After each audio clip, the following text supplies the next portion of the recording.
as an example, or looking at how long the pre-shock pause is in time, looking at time to key interventions. A lot of the work of Elizabeth Hunt has really focused on these aspects. And actually the 2018 American Heart Association education science guidelines talk about integrating performance data wherever possible. So I would say that's a really important aspect. So we all, as facilitators and instructors, have our ways of doing our debriefing and feedback. We tend to individualize it to our own little styles.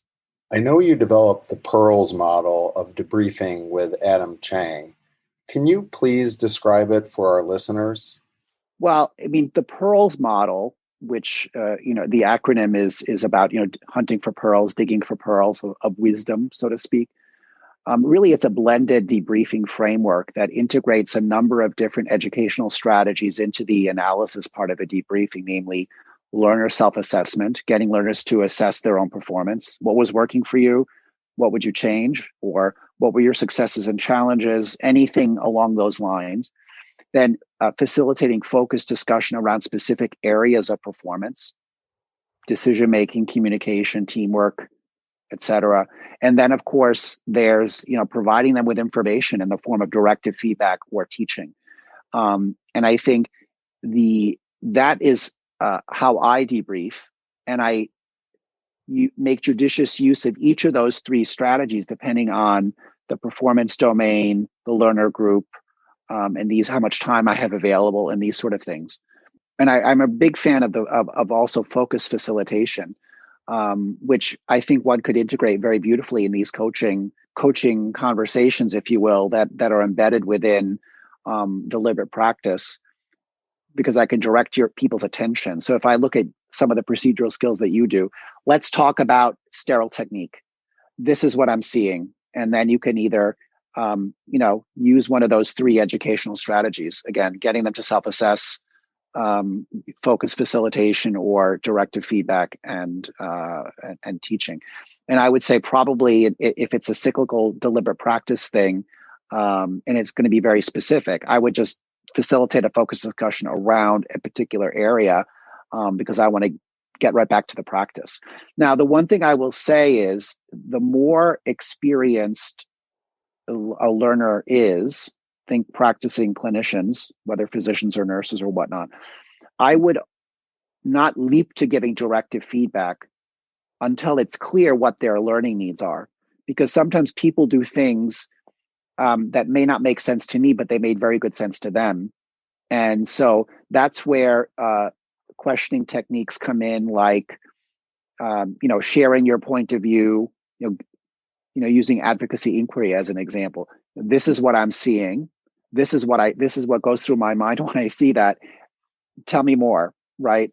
Because as you know, probably from your own professional experience, if someone were to give you unsolicited feedback, you would be like, well, you think I know this already? Or what are you thinking? Give me a chance to explain my rationale. And I think that's in many ways what often we're going for.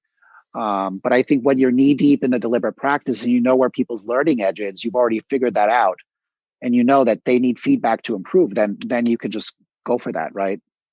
And I think the initial stages of one of these mastery learning sessions is about getting the learning edge. And by the way, that's where the baseline assessment comes in, right? It gives both learners and the faculty member a sense of where's the edge, right? Where do they need to be working? And then that they're going to need more specific focused feedback, if you will, to improve. So how do you think feedback and debriefing is unique in mastery learning, if at all? I mean, you mentioned a little bit about the work during rapid cycle deliberate practice, where you're really honing in on a skill and giving feedback on that skill. But what else? We have several areas we do mastery learning in, from procedural skills to team training skills like advanced life support, and even Julie Vermillion and Gordon Wood's work with communication skills and breaking bad news. And I think that the models we use for feedback and debriefing may be a little bit unique for each way you do the training. I love that you're using the word unique. And I think what that reminds me is that we need to tell our learners what is going to be unique. As part of the pre-briefing, we need to tell them about how the feedback and debriefing are going to be integrated. Like, I'm going to pause you periodically. I'm going to give you some tips as to how you can improve, and then we're going to try it again. It might feel uncomfortable, but we know from lots of different areas, including athletics, that the way to improve is to get very specific feedback, how to do this or that. Think about an Olympic swimmer who's improving their stroke, right? They need very specific feedback. And I think the rapid cycle nature of the feedback and the practice is something that we should explain to people. And especially if you're going to be pausing a scenario, providing some tips or coaching, and then rewinding and having people resume, they need to know that that's going to happen. So we need to be telling people all about that. And I would point you in the direction of a paper that I wrote with Betsy Hunt and others, Vibajos et al., who used to be at Northwestern and did a lot of the advanced life support training. It was a paper from 2015 about structuring feedback and debriefing to achieve mastery learning goals. And we really go into a lot of detail about how to approach the feedback and debriefing processes embedded within a mastery learning. As I said before, feedback and debriefing are not standalone activities. They're embedded within the larger curriculum and the deliberate practice. But I know that, for example, Vibajos et al., who did a lot of the advanced life support training, she would do very short scenarios, maybe 10 or 12 scenarios in a 2-hour period. And she would, at the end, get the residents to reflect on what was working, what wasn't working, and what were they going to do next time to make themselves better. So she did a lot of this self-assessment that I've already mentioned. But the scenarios were very short, not 10, 15 minutes. They're like 5 minutes, rapidly changing, people doing different roles, trying again and again and again. For me, it's a little bit different whether we're doing an assessment or doing a deliberate practice session. I always tell the learner that when we're doing an assessment, I'm not going to be able to give you feedback until the very end. And then I'll use somewhat of a model of a Pearls model, or, just asking them openly, how did it go? And what their thoughts were. And it's always amazing to me how they just are they can nail in on exactly where they struggled. And then during the deliberate practice, we'll do it a different way. We'll do, more of a rapid cycle. We'll break it down and I'll tell them, all right, we're going to stop and we're going to have a conversation. So it really is tailored to what you're doing during the mastery learning activity. One of the other things that we wrote about in the American Heart Association guidelines is about making sure the performance standards are clear to learners before they start practicing so that they know what they're aiming for. It's sort of like there's a classic psychology paper about feedback where they talked about feed up. Like, what are the goals? What am I working toward? Feedback helps them know how they're doing towards achieving the goals, and then feed forward is applying it again. And in mastery learning, one of the beautiful parts about doing the baseline assessment is that they now know like where they are, right? Because you do the baseline assessment and then you tell them how they did, and they know what the criterion are. Like, what do I need to accomplish? And it's in knowing what they need to accomplish that sets the internal standard and helps them become much better at self-assessing their own performance because they know what the goals are. How is it different for you with team skills or watching Julie Vermillion do the communication skills?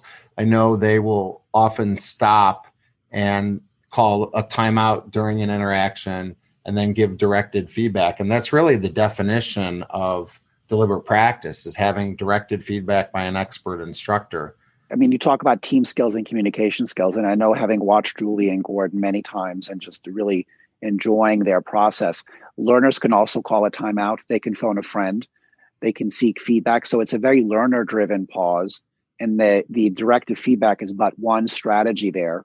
And the other thing is that there are clear guidelines in terms of what sort of conversational strategies they might use, because Gordon and Julie also use certain models for breaking bad news and dealing with emotion, sort of the Spikes model and the nurses model. In terms of team skills, the one thing I'd like to highlight here is that mastery learning is very well suited to for example, advanced life support, when there are very clear guidelines in terms of how to respond. If a patient doesn't have a pulse, it's pretty clear what you need to do. I would say my approach to training teamwork would be slightly different in vague and very dynamically changing situations where there could be a number of ways to approach it. And I think that's where you would maybe let the scenario run a little bit more and do a more fulsome debriefing and really get at what were people thinking, especially if the focus is decision-making, shared decision-making, communication amongst the team, and these sort of things. Although I would say one of the pitfalls that I often experience when I watch novice people debriefing, especially teams, is they make it be about individuals when it's actually about the group, number one. Number two, being mired in the events of the simulation rather than building a bridge to the clinical environment. And when I talk about building a bridge to the clinical environment, I mean generalizing the discussion to what they would have done in what they do in clinical practice, or what are the obstacles they face in clinical practice. Has anyone experienced that before? This sort of thing. And the other thing I often see is that people would almost debrief it to death rather than saying, why don't we tie off this debriefing and go back and try it again? Because you can only talk so much, and what's more efficient is to just go try it again. I find that the hardest thing to do in debriefing and giving feedback is making generalized statements, not in particular about what the individual did, but more globally about the process, maybe your concerns about the process, and, not being negative at all. And, the more I am able to observe others, as you said, novices doing debriefing, I realize that that's probably one of the more difficult things for people to get on, is not frame it in a way that passes judgment per se. And I really want listeners to get that being a good debriefer or a good facilitator that gives really great feedback takes deliberate practice in and of itself. And I would encourage people to read a lot about it, practice it in their own setting, and maybe even take some formal courses on how to do it right. Yeah, I couldn't agree more. And I think, one of the things that really helps is to embody a growth mindset, to instill a growth mindset in your learners, which is about improvement, but also in your own mind is, if I have a growth mindset as an instructor or as an educator, then I'm I'm framing everything as an improvement. And if I think about an advanced life support scenario, which you've touched on a number of times, if I see a person doing chest compressions, for example, too slowly, and now we pause and discuss, I could focus on that person not doing chest compressions at the appropriate rate. Or I can pose it to the entire team and say, I'm looking at the chest compressions. To me, they were quite slow. For me, basic life support is a team activity. And I'm wondering to know what you guys thought about that. And because the team leader's accountable, the whole team is responsible to be cross-monitoring each other. And I often find that as a great strategy, and also promote psychological safety to make it be a team. It's a team level activity. I learned a lot talking to you today, Walter. It's always a pleasure to talk about feedback and debriefing with you and how you go about it. We often talk about why mastery learning works so well. And we often talk about how you hear about your colleagues trying to set up a mastery learning curriculum and it doesn't work at their institution. And you say there's some magic sauce that we do here at Northwestern, and maybe it's something the way I do it or the way you do it. And it's hard for me to believe that. Mastery learning is an educational bundle. It's not just the baseline assessment. It's not the deliberate practice. It's all of it. Setting the scene, having the assessment tools, having the rigor, and attending to all the details. In many ways, I like to liken it to advanced life support, basic and advanced life support.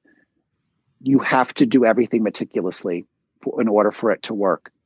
And I think it's the same way with mastery learning. And the learners got to sweat, and the educators have to sweat. And the fortune we had is we've been raised in it. It's been our way of life for years and years. So we've been